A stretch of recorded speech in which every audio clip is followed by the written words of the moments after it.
have a few devotees, so few flowers. So that way I was thinking, but we ended up getting 5 bouquets. So that is like sufficient for all of us. So that's how Krishna guide us in our life. So for people, it's Monday to Friday, work very hard, and Saturday, Sunday, do some relaxation, spend some time with the family. But for the devotees, every day is hard working for devotees. Monday to Friday work, and even Saturday, Sunday, work really hard. So for me, I feel like weekdays, Monday to Friday, for me it's like a chill, regular routine, Monday to Friday, office, home, food, and that's it. Saturday, Sunday is not scheduled. So we have programs. Now Ganpati is here. You get some invitation. Please come to take blessing from Ganpati. So we go to Ganpati. Then there's a Radhashtami in Chicago. So tomorrow we'll plan to go to Chicago, attend there. So it's not scheduled. Weekend, Saturday, Sunday, but weekdays is like a schedule. But for the devotees, every day is similar, because what is our intention is to serve in Krishna's for Krishna's pleasure, because we don't know when we will leave this body. We have to prepare every single day. So even though if we leave body tonight evening, so it should not be like, oh, I haven't done something. So it should be at a top satisfaction. I serve Krishna at my topmost level, whatever I can do in my best way. So we have that kind of satisfaction, and Krishna always guides us. So we'll talk about that in detail. But the main question is, everyone, like all of us, we are looking for something, right? So suppose anybody can tell me like what we are looking for in our life. Like I'm talking about the topmost thing, not like I'm looking for my master's degree and then I'm looking for job, then I'm looking for H1B, then I'm looking for green card. I'm not talking about that, like in general, like anyone, like who is in India, in US, like anywhere in the world, what actually we are looking for. Can anybody? Yes, Mataji. Peace and moksha. Exactly, yeah. Peace and moksha. Anybody else? Yeah, Peace. Peace. So the ultimate goal of life, like what we are looking for, is the happiness, right? You get peace, ultimately you get happiness, right? So we are looking for happiness. Right now, we are looking for every single thing, like what should I see to become happy? What should I touch to become happy? What should I wear to become happy? What should I speak to become happy, right? Every single thing we are looking for happiness. But happiness for whom? We say it's my body, my hand, my head, my ear. Who am I? Right? If we don't know who am I, we cannot get that happiness. We are getting the happiness for the body, right? So I get a new laptop. Oh, I'll be very happy. It's my new MacBook Pro, whatever this, whenever I take the first time. This happiness lasts for 5 days, 7 days. Then later, the day 1 happiness was not with the day 7 or day 8, right? But happiness changed. But for soul, there's ultimate happiness. And what is that happiness that we will look for? And in life, we are used to put so many titles on us, right? So previously, we were in India. Let's say someone is Indian, someone say the American. In American, I'm from Texas, from this state, that state. I'm male, I'm female. So many titles. So that's why we are forgetting our identity. We are entitled to this body, but we are not a body, we are a soul. So Krishna, 2 weeks back we celebrated Janmashtami, Lamaban, we had like around 300 people. So in we celebrated Janmashtami like this 300 people, we had a outside location and whatnot, but Radhashtami we are not doing that. But technically, in Gaudiya Vaishnava, like in spiritual calendar, Radhashtami is the biggest festival. If you see like big temples, big ISKCON temples, they'll be celebrating Radhashtami on huge scale than Janmashtami, right? So it's very auspicious day that we are celebrating the Radhashtami. So before that, we'll discuss why Krishna appears. Why Krishna appears in this material world? Anybody, please? Why Krishna appears? Krishna answers this question in Bhagavad Gita. Correct. Paritranaya sadhuna vinashaya chatushrita dharma sansthapanarthaya sambhavami yuge yuge. So let's go one by one. So first is to protect the devotees. Actually, Krishna doesn't need to come himself to protect the devotees. Have you ever seen the Narasimha movie? Yeah, you saw. You liked it? So, to protect the devotee, Krishna doesn't have to come himself, right? The Naam, the Narayan Naam, the Krishna Naam was protecting Prahlad Maharaj. So, and he came how many times? Just once. To kill the Hiranyakashipu. That's it. So, not necessarily that he has to come himself, right? Second is to destroy the demons. So, to destroy the demons, he doesn't need to come personally. So, Acharya explains this. So, when Krishna kills different demons, he wasn't killing by himself. So, there is a Vishnu Tattva inside Krishna that was killing all the asuras. Krishna would not touch the demons. Right? So that's on the another level. But what I'm trying to say is, he's not come for demons as well. For the protection of devotees, the Naam is more than enough to protect the devotees. Then the third thing is to establish the dharma. Prabhuji said, Paritranaya sadhana, establish the dharma. Not necessarily. Krishna can send pure devotees like Srila Prabhupada to establish the dharma. He doesn't need to come himself. Then why he is appearing in this material world? So the answer is for the devotees, for the pleasure of the devotee. So he can come here, he can make the pastimes, and devotees can do the contemplation about the pastimes, and then we can remember and we can go back home, back to Godhead. That's the purpose of Krishna. We are sitting here, we are discussing about the pastimes of Krishna. If he doesn't do the pastimes, what would I have done here? Right? So we listen, we contemplate, we hear about the pastimes for our purification, for our heart's purification. So when we worship Radha and Krishna, actually we are worshipping Lakshmi and Narayan. Because in order to worship Radha and Krishna, we need a pure love. We need a pure devotion. That we don't have at the moment. So that's why we come here, we have the flowers, we do the deity worship, we follow the rules and regulations, we wake up, we take a bath. Why do we do that? So we can attain, we can gain that purity. That's why we do the rules, we follow the principle. There are 64 rules and regulations that a devotee needs to follow to attain the pure love. Then we can worship the Radha and Krishna. We are not at that stage, but Srimati Radhani is so merciful. She's like a mother. In our house, if kids they do some mistake, mother will overlook the faults, overlook the mistakes, and still she will accept the kids, right? She will save from the father's anger. So that's how Srimati Radharani is. We cannot approach the Krishna directly, but we can approach the Krishna through Radharani. So, but who is the Radharani? So let's understand. You must be remembering there's only one slide is going on. Why is not moving to the next slide, right?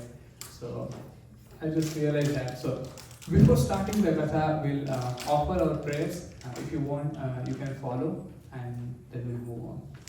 Om Agyantimirandasya Jnananjana Shalakaya Chakshurunmitam Yena Tasmai Shri Gurave Namaha Shri Chaitanya Manobhishtam Sthapitam Yena Bhutale Swayam Rupa Tadamayam Dadati Swapadantikam Vandeham Shri Guru Shri Tapadamalam Shri Guru Vaishnavas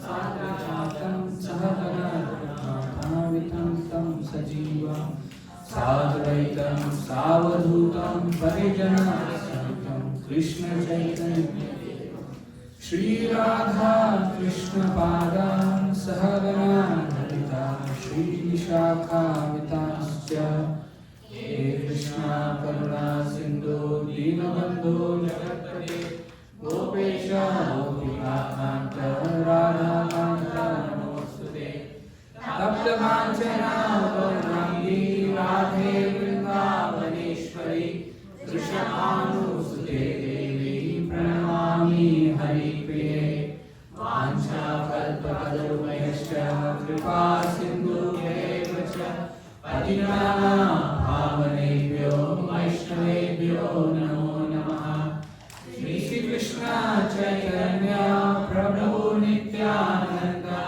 Shri Advaita Gadadhara Shivasadi Gaura Bhakta Hare Krishna, Krishna Krishna, Hare Hare, Hare Rama, Rama Rama, Hare Hare.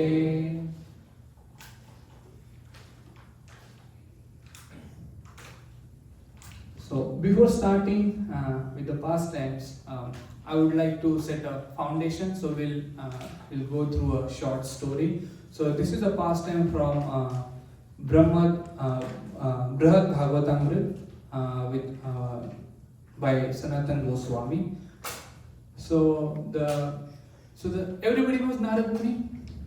Yeah, knows Narad Muni, Veena. Yeah. So Narad Muni was in search of a pure devotee. Who is the pure devotee? So he was in search. So he wanted to start somewhere. So he started with Indradev. He went to Indradev, Swargaloka, and he asked, "Oh Indra, you are the pure devotee." I think so. And Indra said, No, I am not a pure devotee. Because of me, Krishna has to lift the Govardhana. So, I am not a pure devotee. Because of him, the Prajasis got into trouble. So, I am not a pure devotee. Then who is a pure devotee? I think Lord Brahma is a pure devotee. Narada said, okay. He went to Brahmaloka. He went to Brahmaloka and he asked, "Oh Brahmadeva, I think you are a pure devotee." And Brahmadeva said, No, I am not a pure devotee.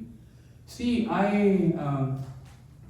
hide the calves, I hide Krishna's friends. No, I did the offense. So I am not a pure devotee. I am full of offenses. So I am not a pure devotee. I think Indra is a pure devotee. So Narada Muni got confused. Anybody any idea like what logic could Lord Brahma give? Any logic? So Indra is not a pure devotee, so he sent it to Lord Brahma. Lord Brahma is not a pure devotee, he sent it to again Indra. So Lord Brahma, he gave the logic that, because of Indra, all the Brajavasis, Gopas and Gopis, they got an opportunity to associate with Krishna for 8 days, day and night.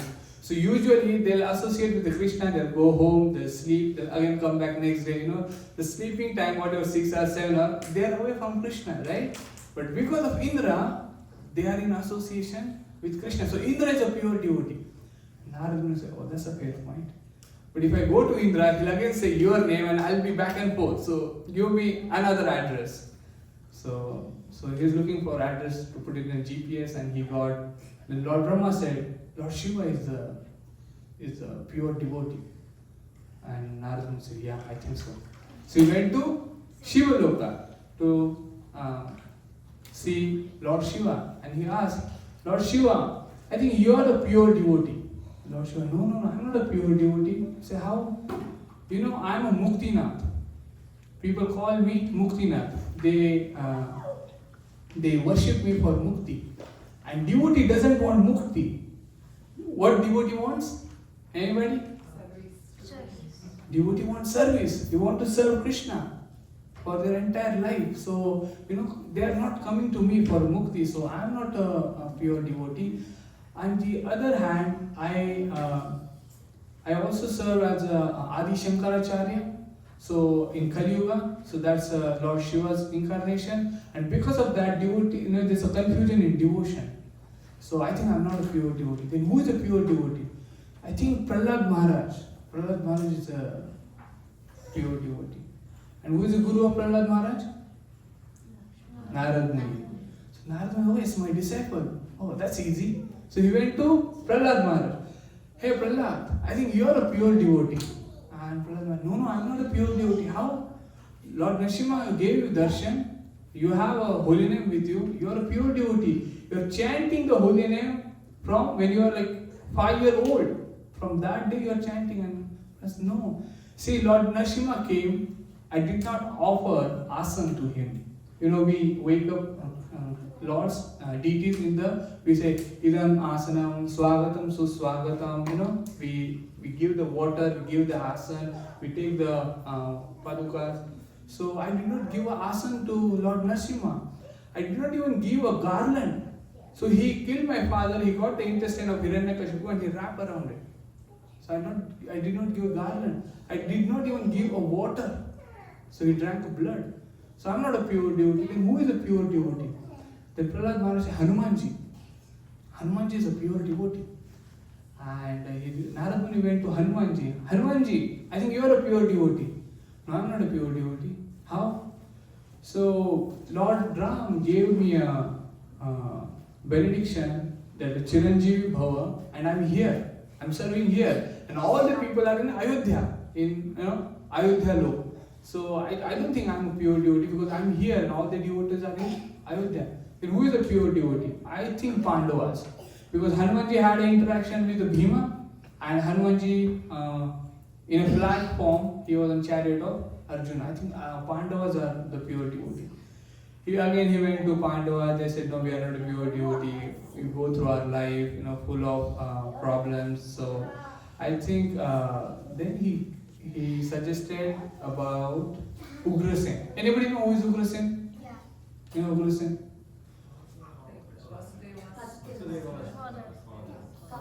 Kamsa's father, Ugrasen. So he went to Ugrasen, and Ugrasen suggested, no, I am not. I think Uddhava is a pure devotee. And Narad Muni went to Uddhava. And Uddhava said, I am not a pure devotee. I got a training from Vrindavan. All the gopis and Brajavasis, they trained me. So in all the Brajavasis, there are 8 Ashtagopis. They are the prominent one. And Ashtagopis, the most purest devotee is Srimati Radharani. So Radharani is the topmost. Krishna is energetic. To be energetic, what you need? To be energetic, what you need? Energy.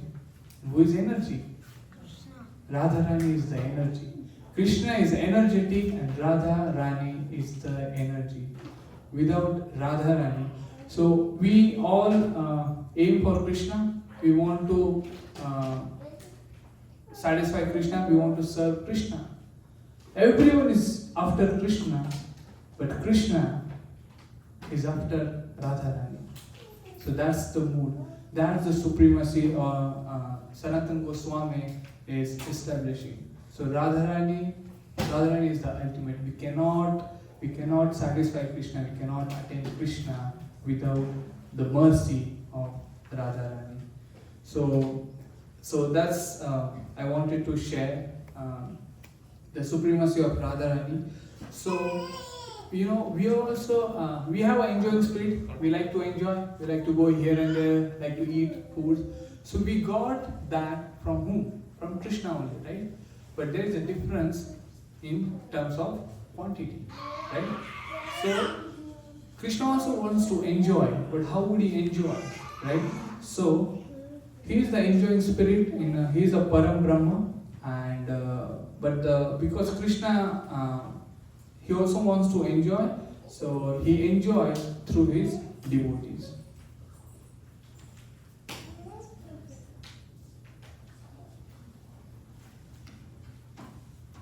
Yeah.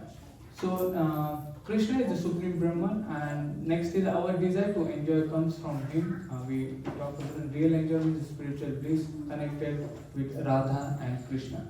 So there are two types of pleasures and two types of enjoyment: material enjoyment and spiritual enjoyment. So the material enjoyment, what we usually enjoy with the dead matter, right? We enjoy with the dead matter, but the spiritual happiness is not with the dead matter. So if you see the brahmacharis, the sannyasis, the yogis, we think what these are yogis and brahmacharis doing. The real happiness is here, having a good home, having a big car, we are roaming here and there. Don't they want to do that?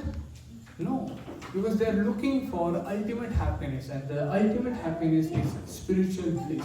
That's why yogis, tapasvis, brahmacharis, sannyasis, they'll be doing tapasya all the time to attain the spiritual bliss. That is the ultimate bliss. We do the service, we get the satisfaction, we get some glimpse of that happiness, that spiritual happiness. When we do kirtan, when we do aarti, when we take a darshan, we drive miles and miles, and then we take a darshan of Lord Balaji or wherever we go. That satisfaction get for some time, for some moment. We see some devotees, they'll take a darshan, they'll start crying. There is a temple opening, there is a deity sthapana, and they'll open the eyes of Lord and deity, and you see there will be devotees will be crying. And those who don't understand the spiritual happiness, they say, why are they crying? They're just a deity or idol. They just open the curtain, and why these guys are crying? Those people will not able to understand what is the spiritual happiness, the connection between Radha and Krishna, the connection between the soul and super soul.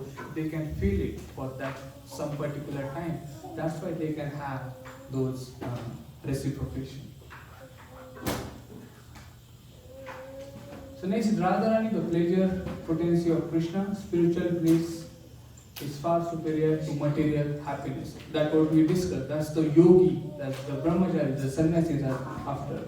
So if we see the example of Bharat Maharaj, at the age of 24, he was a king, and he renounces everything, he sacrificed, and he went after finding the spiritual truth, finding the Krishna. There is a Lord Buddha, the prince who left the palace pleasure for meditation. Right? He was a king? No, he was a prince. He was a prince, and he left everything for the meditation to find the spiritual pleasure. That we understand. We cannot do that, and that's the beauty about the Kali Yuga, that we don't need to go through the meditation. If we are in a Satya Yuga, we would have to do the meditation for 10,000 years, right? We could have, we are sitting for 50 minutes, it's a big deal. 1 hour is a big deal, right? Nowadays, 10 hours we cannot do that. That's why Kali Yuga, people say, it's a Kali Yuga, it's a bad age. No, actually for devotees, it's a good age. We don't need to do the meditation. The bhakti process is very easy. You cook food, you offer to Krishna, it's become prasad, you have it, you chant the mantra, it's very easy. It's very easy to meditate. It's very scriptures, and we are in technology. All the Bhagavatam, Srimad Bhagavatam is in the mobile. Whenever you get a time, instead of scrolling the reels on Instagram, if you read 1 chapter or 2 chapters, we can finish the Srimad Bhagavatam. And that taste we get. As much as we read the scriptures, we listen about the devotees, pastimes of Krishna, our consciousness elevates. From mode of passion, from mode of ignorance, we elevate to mode of goodness. Nowadays, people don't have a patience, they have an ignorance, they get agitated very easily. Why? Because of our lifestyle. We are missing the prime part in our life, that is Krishna. So once we started connecting the dots, we'll be able to focus. Whenever it gets, it's not like we will not get the difficulties in our life. We will. It's not like we are a devotee, why should we get the difficulties? Krishna will take care of that. No. Even Pandavas, look at the Pandavas, they got all kind of troubles. But they had a faith on Krishna. Right? And at the end, they got the entire empire. Similarly, we have to faith in Krishna and we're following the footsteps of Krishna. Even though we get the problems in our life, we'll be stable, we'll be steady, right? So that's the purpose of. That's why we do the bhakti. It's not the prime purpose that we get the stable life. That's a secondary. That's a byproduct. The main is we serve the Krishna, and the other things will automatically fall in a place. So Radha and Krishna are inseparable.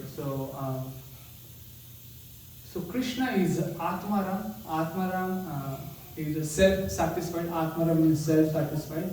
So Krishna doesn't need anyone, right? But Krishna needs Radharani to serve, to enjoy.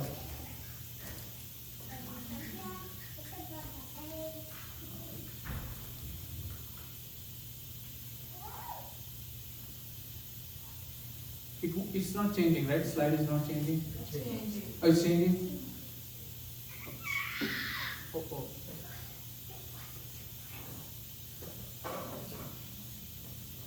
Okay.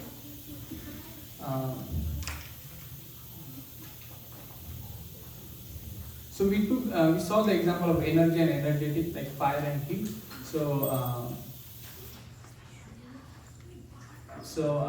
You know that different types of devotees. So we fall in a Gaudiya Vaishnava. Okay. So the first is who only worship Krishna and not Radharani. They call Karshan. Okay. Then those who worship Vishnu, they call Vaishnava. And those who worship Supreme Gauri, that's Radharani, they call Gaudiya Vaishnava.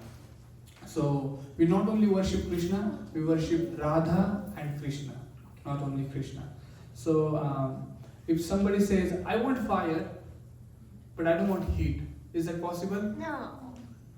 Is there a fire? There is a heat. I just want heat, I don't want fire. Is that possible? So if somebody says, I just want Radharani and not Krishna, is that possible? No. I just want Krishna and not Radharani, is that possible?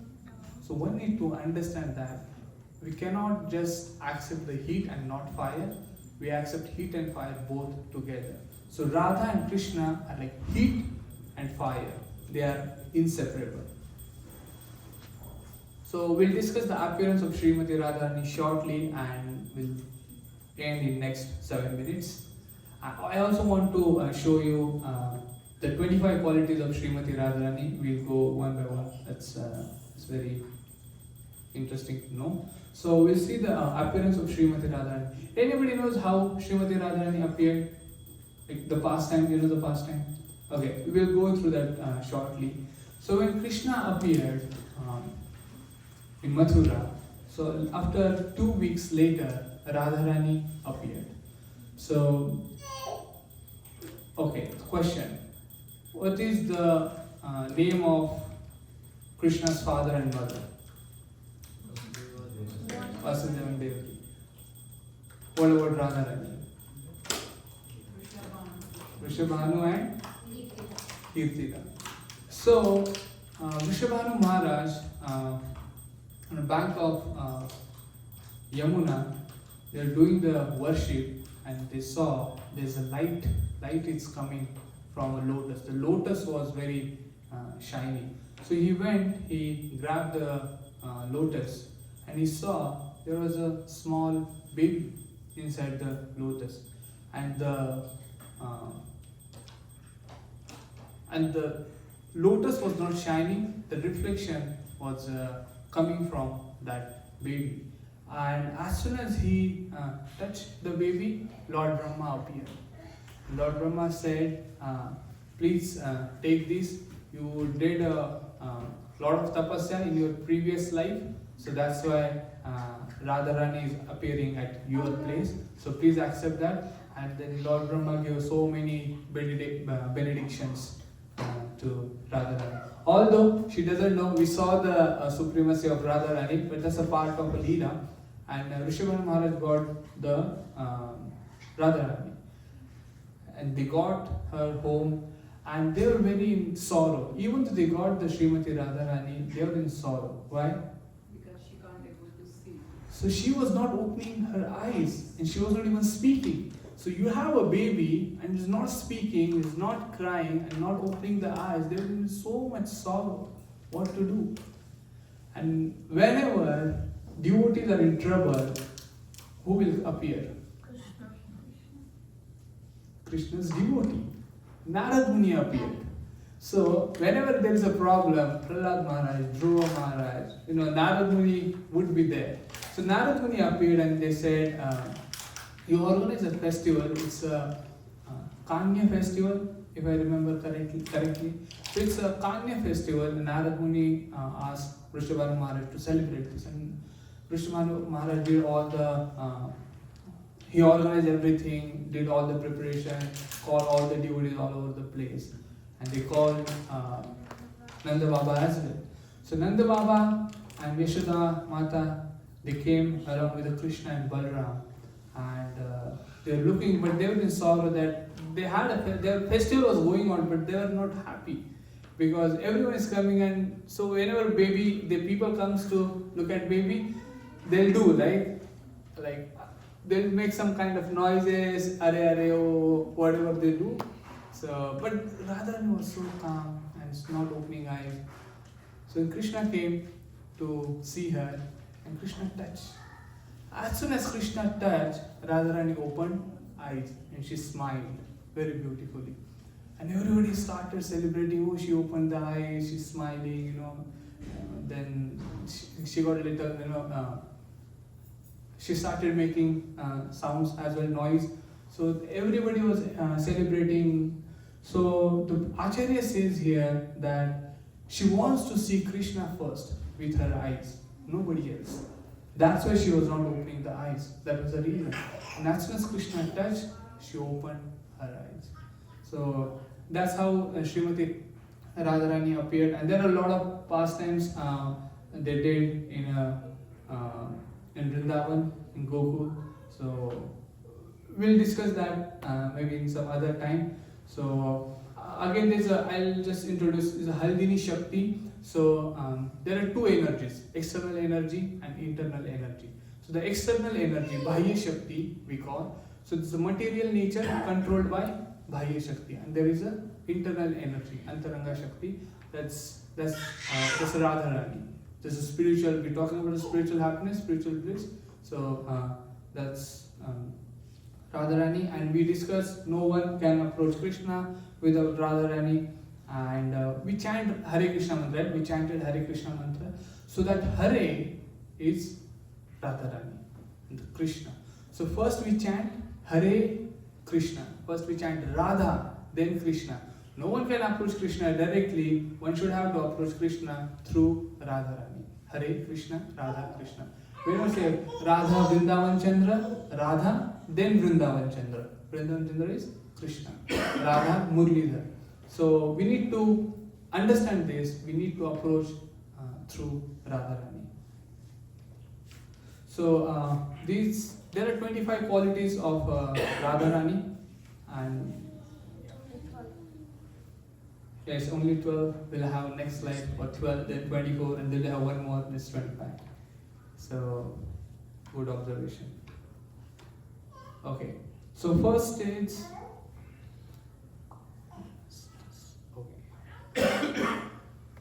She is sweetness personified.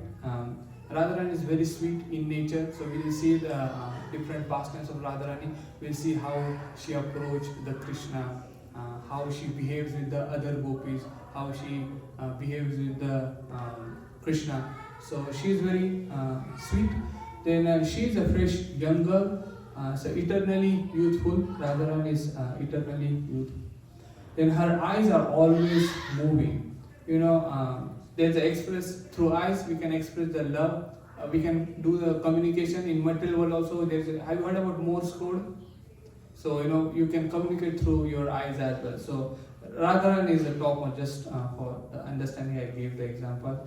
Then she always brightly smiling. She possesses all auspicious marks on her body. She can agitate Krishna by the flavor of her person. So I'm not reading each and every one. So these are the qualities of Radharani. Please go through it, read it. And then these are next 12, so 24. She knows how to dress nicely. So in scriptures, it's really mentioned what is the favorite color of Radharani, how is the sari, how is the hair, how is she setting up the hair. Patience, she's grave, enjoyed by Krishna. And so the question is, how many qualities Krishna possesses? 64? Okay. How many qualities Radharani possesses? 25, 24. So who is superior? Krishna. Krishna. Nice. And this the last quality is she always keeps Krishna under her control. Now who is superior? Krishna has the 64 qualities, Radharani has 25 qualities. Oh, no, not fair. Krishna is superior. The last final quality of Radharani, she controls the Krishna.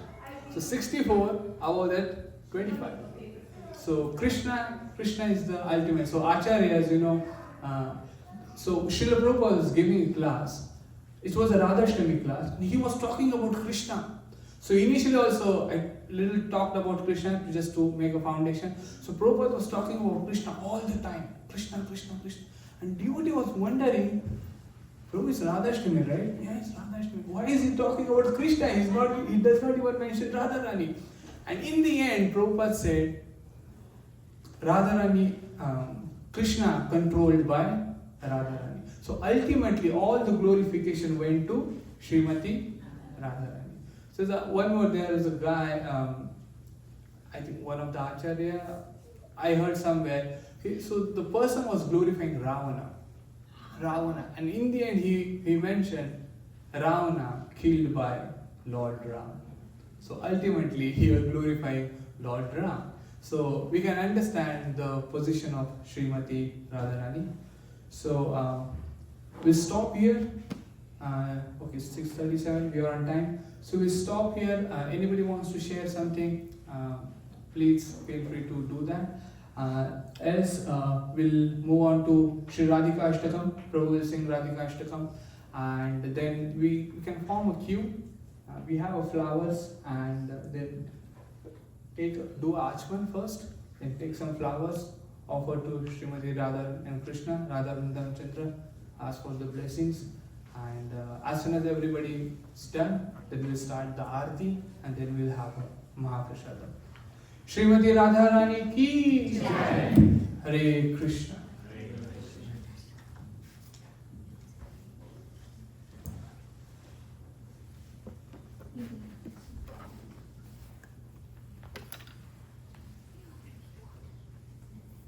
Hare Krishna. So anybody has any questions, comments they want to share before?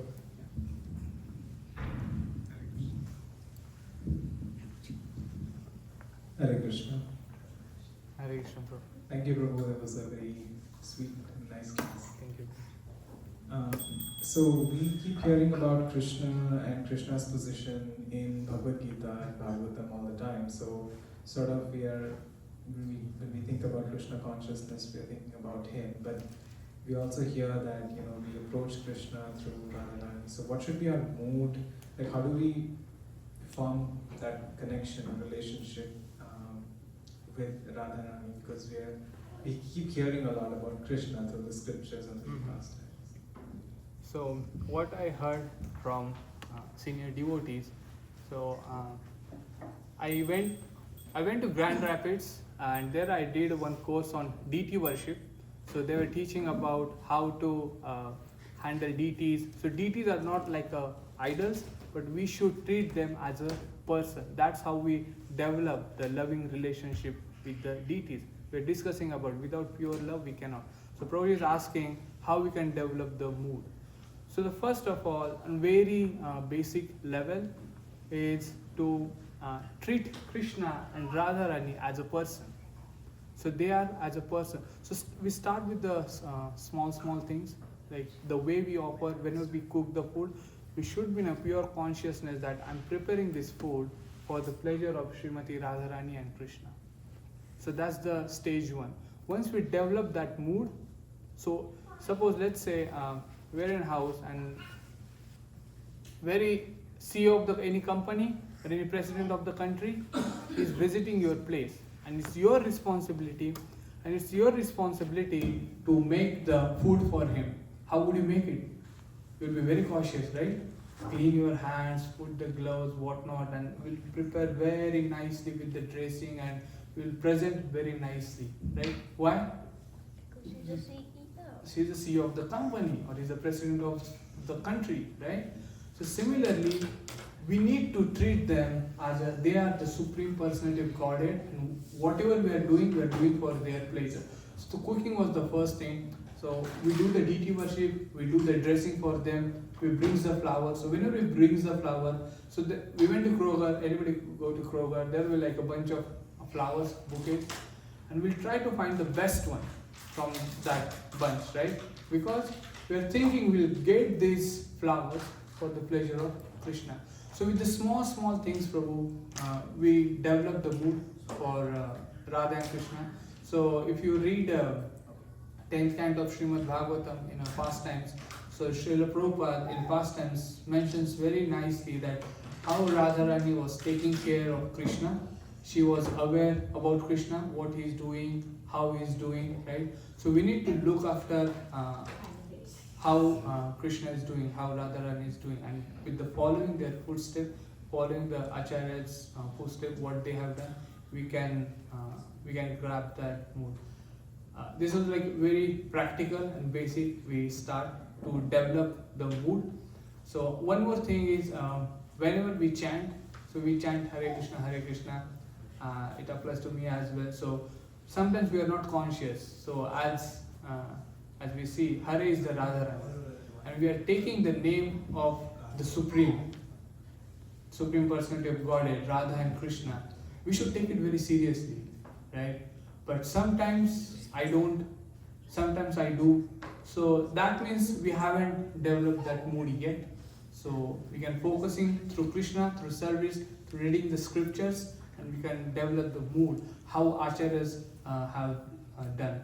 So I was reading about Raghunath Goswami. I am confused with the name. So there is a Radha Krishna. There is one very nice Vaishnav song, Bhajan, that he plans that after I leave the body, what would I do in Golok? So he's planning that. So he's in that mood.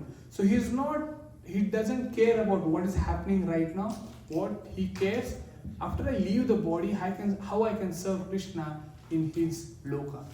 So this is, yeah, sorry? Goloka? Goloka, yeah.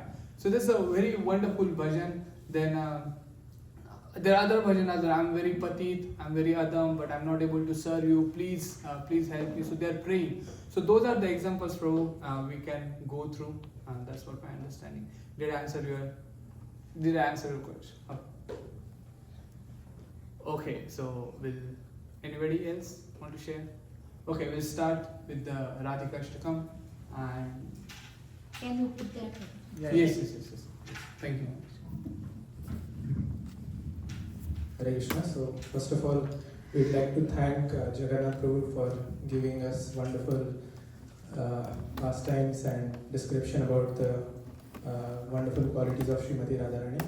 So we'll thank Jagannath Prabhu by one time loudly chanting Hare Krishna Mahamantra. Hare Krishna, Krishna Krishna, Hare Hare, Hare Rama, Rama Rama, Hare Hare. Hare Krishna. So now we'll have Radhikashtakam. Once we'll start singing, all devotees can form a queue, and there will be someone handing over the achman, and take the achman and take the flowers and offer here. So if you are not able to reach there, maybe you can just put the flowers over here. Yeah. We can move this.